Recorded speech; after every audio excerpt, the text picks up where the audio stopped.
Guys, what's up? It's Andrew C. Bailey coming at you live from Starbucks. What's going on? Can you guys hear me? I'm going to wait for a few minutes for some people to come on, and then we will get started on this Facebook Live.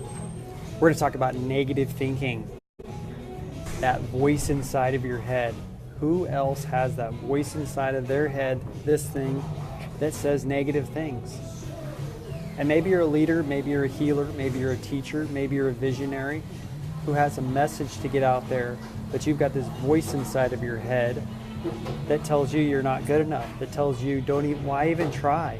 You've tried in the past 100 times and you've always failed, so the same thing is going to happen, which means that you're buying into a fundamental belief that the future equals the past.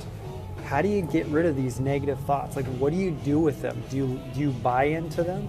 Or are there strategies, or there simple strategies that I have for you that could help you today?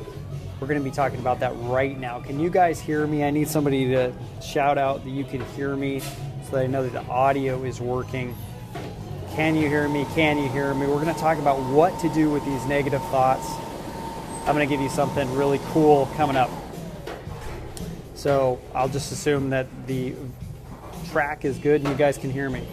So when I was teaching men how to meet women out in bars and clubs and social events so that they could meet the woman of their dreams and they didn't have to settle for like a woman in their social circle, I'd actually take men out there and I'd push them, and they'd be like, right?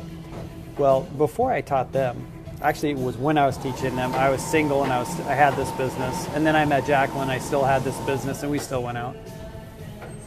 But when I was single and I'd go meet women, I'd be dressed up really well because I liked fashion. And I did fashion consulting as well as part of that business.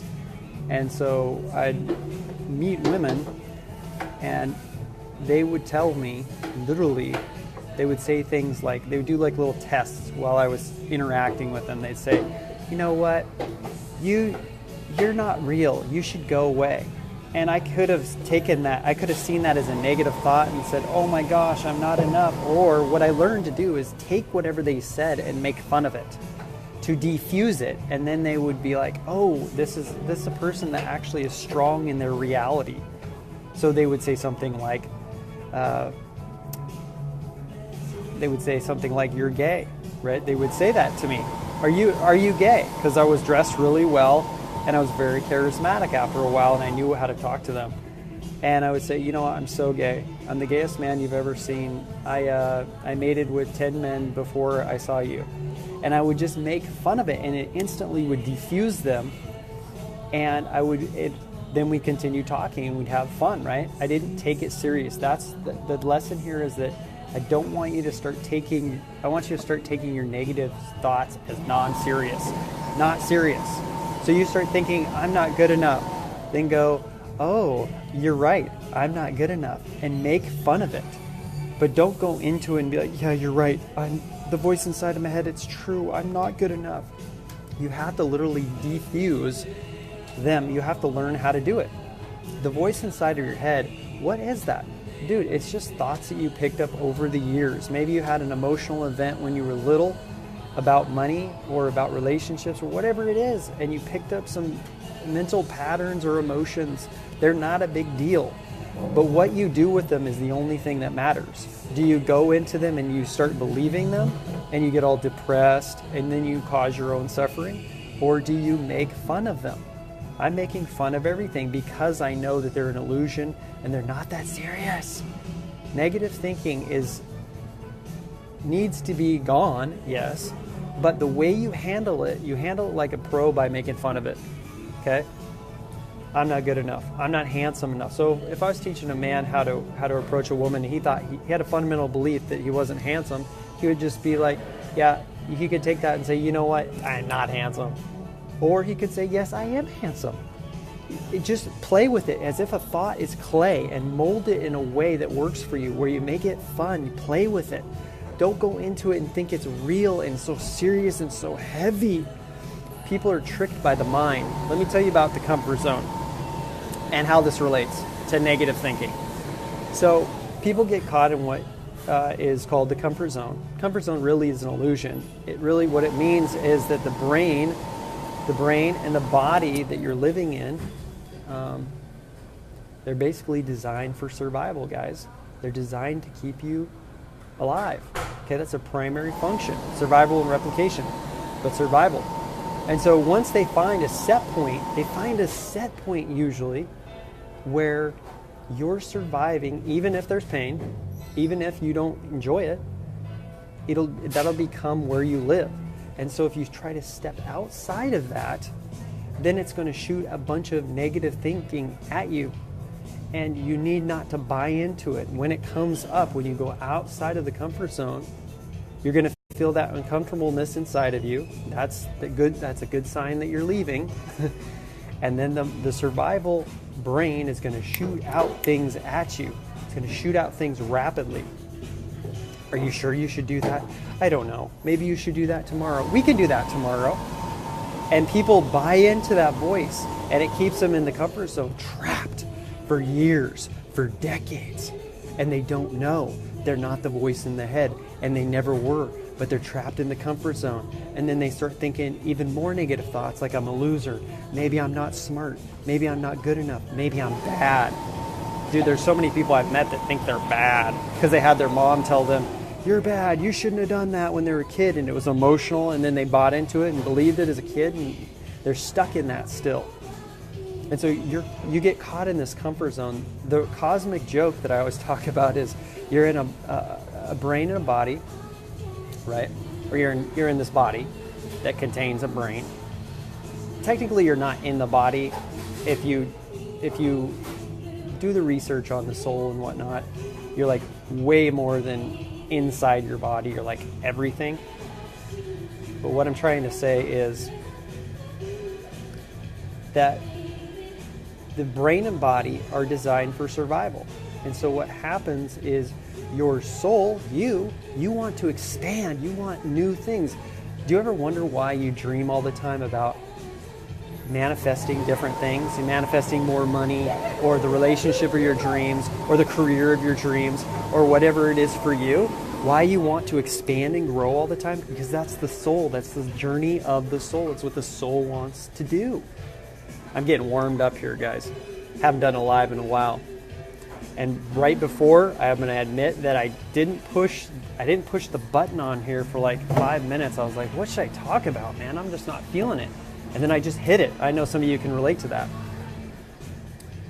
So I'm getting warmed up. It takes me a second to get warmed up.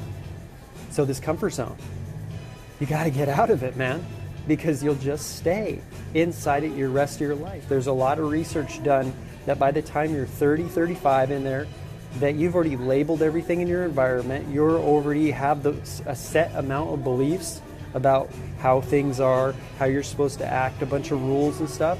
And then you literally stay locked in that for your entire life. Can you imagine being in a comfort zone that you created at 30 and you live that for another 70 years?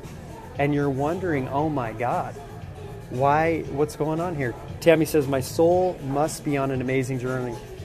All our souls are on an amazing journey. And yours is too, Tammy.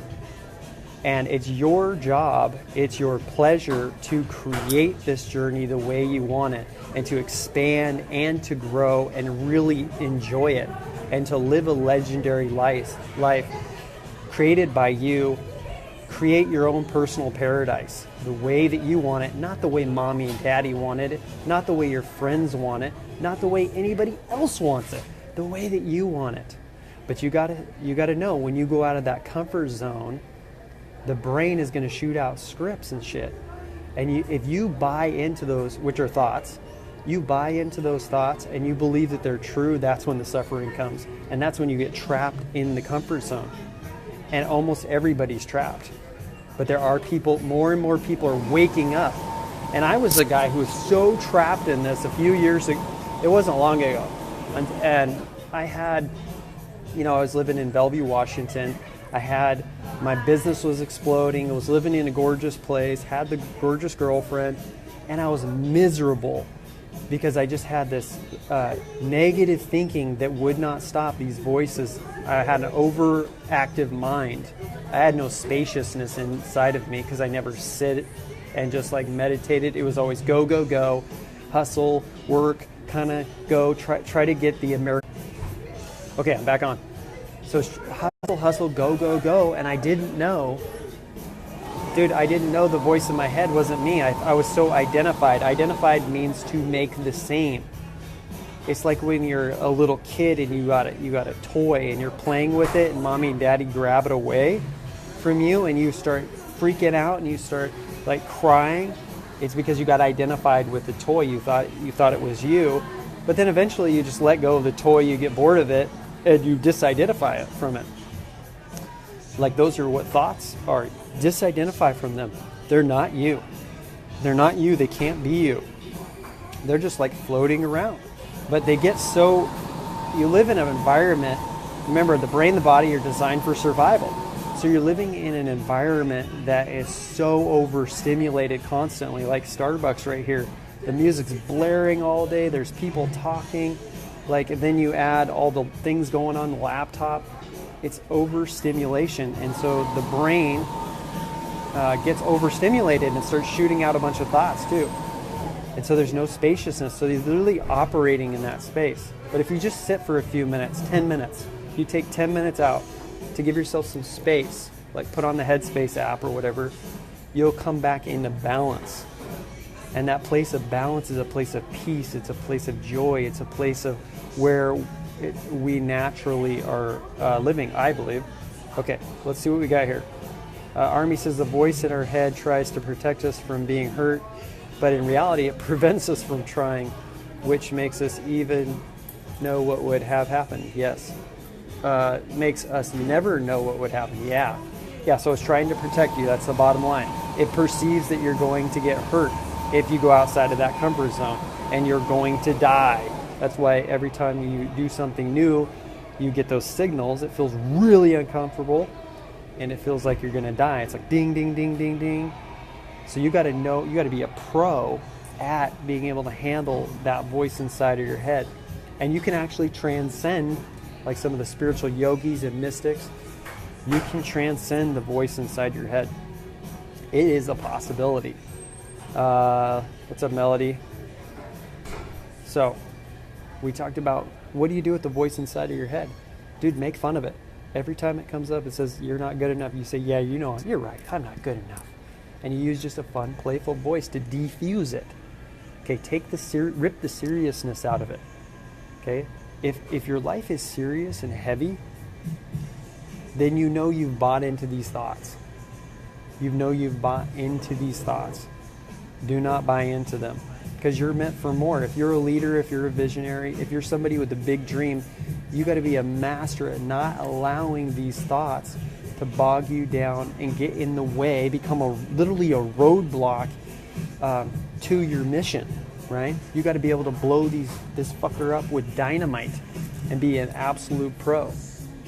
All right, guys, that's all I got for you. Don't buy into the voice inside the head. Andrew C. Bailey, 5-star Dream Acceleration Coach. Have a fabulous night.